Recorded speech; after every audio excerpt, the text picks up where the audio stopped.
मूसा और जलती हुई झाड़ी। इस लंबी अवधि में मिस्र का राजा मर गया। इस्राएली लोग दास्ता से त्रस्त हो कराहते थे। वे अपनी दास्ता में पुकारते थे और उनकी दुहाई ईश्वर तक पहुंच गई। ईश्वर ने उनका कराहना सुना। ईश्वर को इब्राहिम, इसहाक और याकूब के लिए ठहराया अपना विधान याद आया।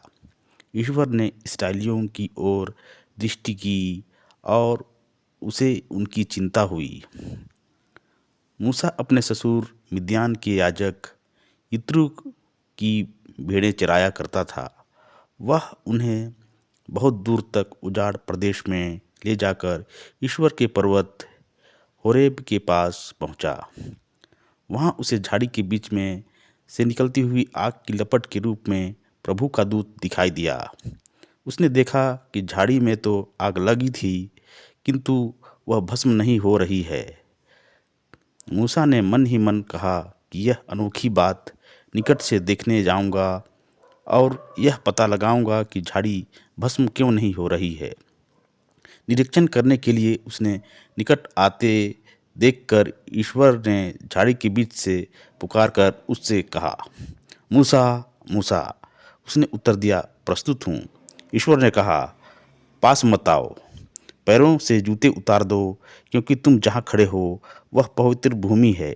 ईश्वर ने फिर उससे कहा, मैं तुम्हारे पिता का ईश्वर हूँ, इब्राहिम, इसहाक तथा याकूब का ईश्वर।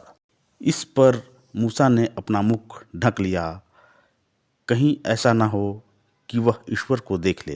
प्रभु ने कहा, मैंने मिस्र में रहने वाली अपनी प्रजा की दयनीय दशा देखी और अत्याचारियों से मुक्ति के लिए उसकी पुकार सुनी है। मैं उसका दुख अच्छी तरह जानता हूँ। मैं उसे मिस्रियों के हाथ छुड़ाकर और इस देश से निकालकर एक समृद्ध तथा विशाल देश से ले जाऊंगा, जहाँ दूध तथा मधु की नदियाँ बहती हैं, जहाँ कनानी, हित्ती, अमोरी, परिज्जी, हिव्वी और यबूसी बसते हैं। मैंने इस्राएलियों की पुकार सुनी और उन पर मिस्रियों का अत्याचार देखा, इसलिए मैं तुम्हें फिरौन के पास भेजता हूँ। तुम मेरी प्रजा इस्राएल को मिस्र देश से बाहर निकाल लाओ। मूसा ने ईश्वर से कहा, मैं कौन हूँ जो फिरौन के पास जाऊँ और इस्राएलियों को मिस्र देश से बाहर निकाल ले आऊँ। ईश्वर ने उत्तर दिया, मैं तुम्हारे साथ रहूँगा। मैंने तुमको भेजा है। तुम्हारे लिए इसका प्रमाण यह होगा कि जब तुम इस्राएल को मिस्र देश से निकाल लाओगे तो तुम लोग इस पर्वत पर प्रभु की आराधना करो। मूसा ने झाड़ी में से प्रभु की वाणी सुनकर उससे कहा, जब मैं इस्राएलियों के पास पहुंचकर उनसे यह कहूँगा, तुम्हारे पूर्वजों के ईश्वर ने मुझे तुम्हारे पास भेजा है, और वे मुझसे पूछेंगे कि उसका नाम क्या है, तो मैं उन्हें क्या उत्तर दूंगा। ईश्वर ने मूसा से कहा, मेरा नाम सत्य है। उसने फिर कहा, तुम इस्राएलियों को यह उत्तर दोगे, जिसका नाम सत्य है उसी ने मुझे भेजा है। इसके बाद ईश्वर ने मूसा से कहा, तुम इस्राएलियों से यह कहोगे, प्रभु तुम्हारे पूर्वजों के ईश्वर इब्राहिम, इसहाक तथा याकूब के ईश्वर ने मुझे तुम लोगों के पास भेजा है। यह सदा के लिए मेरा नाम रहेगा और यही नाम लेकर सब पीढ़ियां मुझसे प्रार्थना करेंगी। अब जाकर इस्राएल के नेताओं को एकत्र करो और उनसे यह कहो, प्रभु तुम्हारे पूर्वजों का ईश्वर इब्राहिम, इसहाक और याकूब का ईश्वर मुझे दिखाई दिया और उसने मुझसे कहा, मैंने तुम लोगों की सुधि ली है और मैं जानता हूँ कि मिस्र देश में तुम पर क्या बीत रही है। मैंने यह निर्णय किया है, मैं तुम्हें मिस्री की दीनता से निकालकर और कनानियों, हित्तियों, अमोनियों, परिज्जियों, हिब्बियों और यहूदियों के देश में ले जाऊंगा, जहाँ दूध और मधु की नदियाँ बहती हैं। मूसा ने उत्तर दिया, वे लोग मेरा विश्वास नहीं करेंगे और मेरी बात नहीं मानकर यह कहेंगे कि प्रभु ने तुम्हें दर्शन नहीं दिए। इस पर प्रभु ने उससे कहा, तुम्हारे हाथ में क्या है? उसने बताया, एक डंडा है।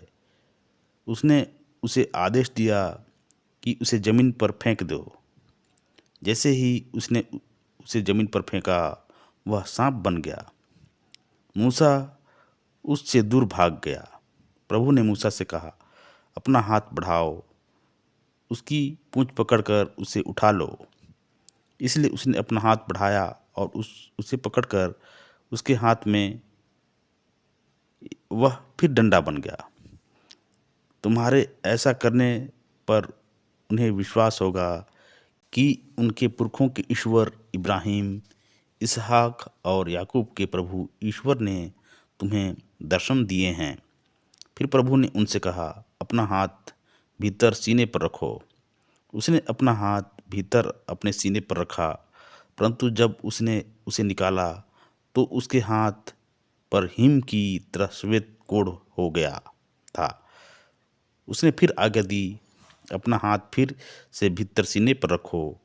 उसने अपना हाथ भीतर सीने पर रखा, तब उसने उसे बाहर निकाला तो वह फिर उसके सारे शरीर की तरह हो गया। ईश्वर ने कहा, यदि वे तुम्हारे पहले चिन्ह पर विश्वास न करें और ध्यान न दें, तो वे इस दूसरे पर विश्वास करेंगे। यदि वे इन 2 चिन्हों पर भी विश्वास ना करें और तुम्हारी बात ना माने, तो तुम नील नदी से कुछ पानी लेना और उसे सूखी भूमि पर डाल देना। नील नदी से लिया हुआ पानी सूखी भूमि पर रक्त बन जाएगा। इससे उन्हें विश्वास अवश्य होगा।